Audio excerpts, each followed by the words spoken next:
तो भाई एक प्रॉब्लम जो काफ़ी सारे लोग फेस करते हैं और इनिशियली मैंने भी एक हद तक फेस करी है वो ये है कि जब भी कोई बंदा अफिलिएट मार्केटिंग के अंदर आता है तो सबसे बड़ी प्रॉब्लम यही आती है कि भाई पैसे नहीं है, पेड कैंपेन्स रन करने के लिए पैसे नहीं है और वहाँ पर एसईओ का यूज़ भी नहीं कर सकते क्योंकि एसईओ को वर्क करने के लिए बहुत ज़्यादा टाइम रिक्वायर्ड होता है। पहली चीज़।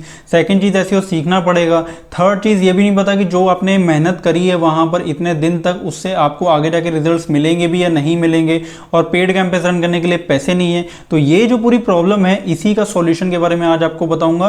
तो अगर चैनल सब्सक्राइब नहीं करा है तो भी कर लो। तो बिना किसी देरी के शुरू करते हैं। तो अब बात करते हैं कि अगर मान लीजिए आपके पास पैसे नहीं है पेड कैंपेन्स रन करने के लिए, तो उस केस में आपको यहां पर एक चीज समझनी है, टाइम वर्सेस मनी। यानी कि आपको यह समझना है कि आप अभी पैसे खर्च कर सकते हो या आप अभी टाइम खर्च कर सकते हो। अगर मान लीजिए आपके पास पैसे नहीं है तो उस केस में ऑब्वियसली आप टाइम ही खर्च कर सकते हो।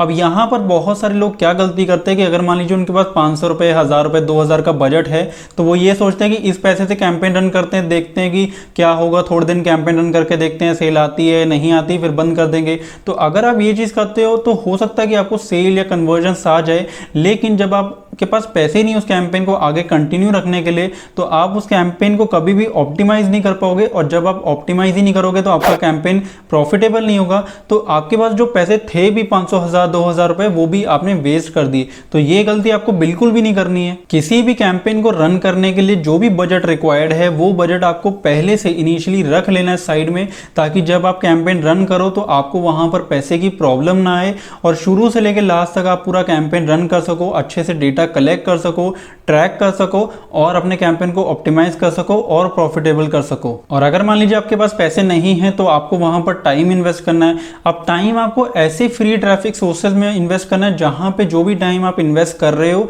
आपको वहां से उस टाइप के रिजल्ट्स भी मिले। बिकॉज बहुत सारे मार्केट में ऐसे फ्री ट्रैफिक सोर्सेज भी हैं जहां पर आप 2 महीने 4 महीने काम भी करते हो लेकिन आपको रिजल्ट्स नहीं मिलते, या रिजल्ट्स मिलते भी है तो उतने नहीं मिलते जितनी आपने वहां पर मेहनत करी है। तो मैं आपको रेकमेंड करूंगा कि इनिशियली अगर आप कोई फ्री ट्रैफिक सोर्स यूज करना चाहते हो तो आप इंस्टाग्राम यूज कर सकते हो। वहां पे आपको पहली चीज रीच भी अच्छी मिलेगी, और सेकंड चीज जब आगे जाके आपका अकाउंट ग्रो हो जाएगा तो आप उस अकाउंट के थ्रू पेड कैंपेन्स भी रन कर सकते हो।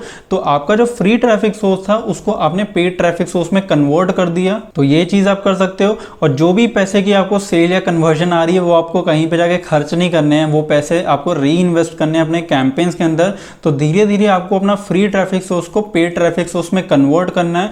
और बहुत सारे लोग यहाँ पे डीमोटिवेट हो जाते हैं जब भी कोई फ्री ट्रैफिक सोर्स यूज करते हैं। वो 10-15 दिन कोई ट्रैफिक सोर्स यूज करते हैं फ्री वाला, फिर 10-15 दिन बाद कोई दूसरा ट्रैफिक सोर्स यूज करते हैं। तो आपको ये गलती नहीं करनी है। जो भी फ्री ट्रैफिक सोर्स आपने चूज करा है, जिसको भी आप यूज करने वाले हो, आपको उसी के साथ स्टिक रहना है। भले उसके साथ आप 2-3 और ट्रैफिक सोर्सेज को टेस्ट कर लो, लेकिन जो आपने इनिशियली सबसे पहले चूज करा था आपको उसी के साथ स्टिक रहना, उसको छोड़ना नहीं है। तो आई होप आपको ये वीडियो पसंद आई होगी। तो वीडियो पसंद आई है तो वीडियो को यार लाइक कर देना, और यार अगर नहीं पसंद आई है तो डिसलाइक भी कर देना। और अगर आप चाहो तो फेसबुक, लिंक्डइन और इंस्टाग्राम पर भी फॉलो कर सकते हो। तो बाय बाय, टेक केयर।